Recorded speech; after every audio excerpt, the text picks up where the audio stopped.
Hello YouTubers, welcome to my channel. It's all about racing. Today we're going to take a look at a Porsche 911 RSR GT3 car. These, quite frankly, are one of my favorite cars on the planet. I absolutely love the Porsche RSRs. This is a die-cast model from IXO. It comes attached to the plastic base that you see here, along with the very nice jewel box and somewhat of a cheesy box that you can see in the background here, and I'll pull that up. This supposedly is a limited edition series, as you can see on the box, but there is nowhere on the remainder of the box or the car or the base anywhere that indicates that this is a limited edition car. So I'm not really buying that, but nevertheless, it looks good, and that is for another discussion. This particular car was piloted by Patrick Pilet, Neil Tandy, and Earl Bamber in the 24 Hours of Le Mans in 2018. It is the typical color that you saw for that season, the white body with the silver, red, and black underbody, but there was one special thing that kind of made this car different from the cars that run previously in the air, and that is the roof panel with the number 70 that you see on there. That basically commemorated 70 years of Porsche's involvement in motorsports since 1946 through 218, and I'll pull it up to give you a nice view of it there. Otherwise, this car really is no different from the other cars that run that particular year. It has a black banner along with the black rear wing. This is an IXO model, and I'll tell you guys, these cars are about as good as the Spark models, almost as good as the Spark models that you can get. However, there are a couple flaws in this one that I will point out, and they're relatively minor, but they're typical of a car that's not quite up to Spark caliber. The first one is, and we'll take a close look at the names on the driver's side of the car, and you can see that Nick Tandy's name is badly mangled.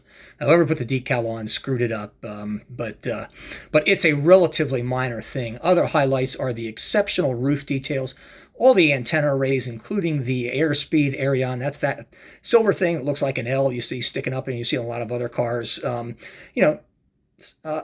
didn't used to do those things. It's kind of cool.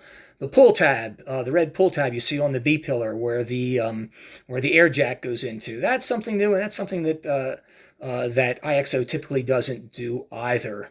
Details all around the car are exceptional, very, very sharp.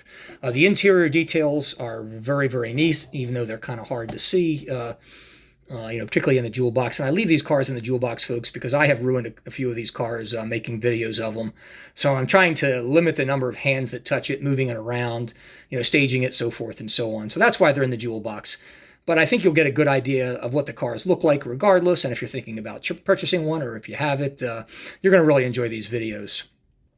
This car is exceptionally nice looking. I mean, the grille work and all the paint work and decaling on the front, including the headlights and the tow hook, are very, very sharp. You see dive planes on there. It's very, very hard to see the grille, but it is a black mesh grille. It's just not painted. This is an example of IXO's attention to quality, something that they haven't done in the past, which I think is really encouraging for all of us. We'll move it around here, the hood, so you can see the fuel input on the left side of the car or the right side of the car, depending upon where you're standing. You can see that on the hood there. Another nice touch. You got the windshield wiper, the black banners. One thing that IXO models do not have that really distinguish Spark models from them are on the top of the bonnet. You have an emergency switch and another push button device. That the push button turns the electrical current off. The emergency switch fires a fire extinguisher in the engine compartment of the car in case the driver is unable to do it because he's incapacitated for whatever reason. They do not have those. Carbon fiber details sometimes are very, very slim on IXO models compared to the Sparks, but nevertheless, almost all the attention to detail that you get on a Spark model of 1/43 scale, you can see on the IXO. The wheels are a big improvement over what they used to do. Nicely done rubber wheels with the Michelin logo. You've got brake rotors and calipers clearly visible.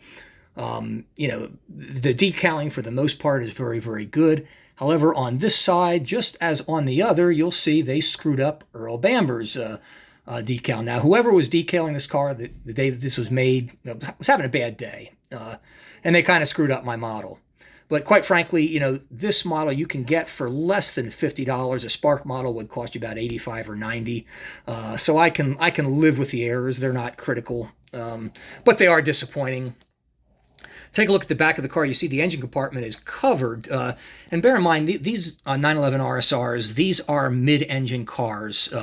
So the engine is right behind the driver's compartment. They did that to accommodate the large diffuser they needed for the GTLM class in the American Le Mans series, as well as the wet class in Europe. And this is covered. It does have louvers to provide air to it. And if this were a Spark model, there'd be carbon details on there. There are not, because this is an IXO, but it still looks very, very good. The rear wing is huge. You got Porsche clearly visible on there. And this is a look at the back of the car. And there's one mistake they made. The back presentation is absolutely excellent, but they did make another boo-boo, 3 on this particular car. And I'll get to that in just a moment. Tail lights are plastic inlays. They're very, very good as any Spark. I mean, it looks just like a Spark car. You do see the rear exhausts on there and the tow hook. However, look at the diffuser. You see the green accent lines on it. Folks, I have hundreds of pictures of this car over 2 years, and I've never seen one, not this particular livery, with that green accent. It makes absolutely no sense. It doesn't follow the color pattern of the car. It just makes zero sense, and I think that's a screw-up on IXO's part. Something that you won't see on a Spark model, but you occasionally do get with IXOs. Nevertheless, it is not huge. I don't think it looks bad. It's just not factually correct. And I can assure you of that because I have pictures of these cars. And there we go. That's another nice look at it from the front again. And, you know, the base is attractive. It does have the name of the car, the number 93, the names of the drivers who piloted it in the 24 Hours of Le Mans in 2018. Thank you for watching this video. If you enjoyed it, please give me a thumbs up and subscribe.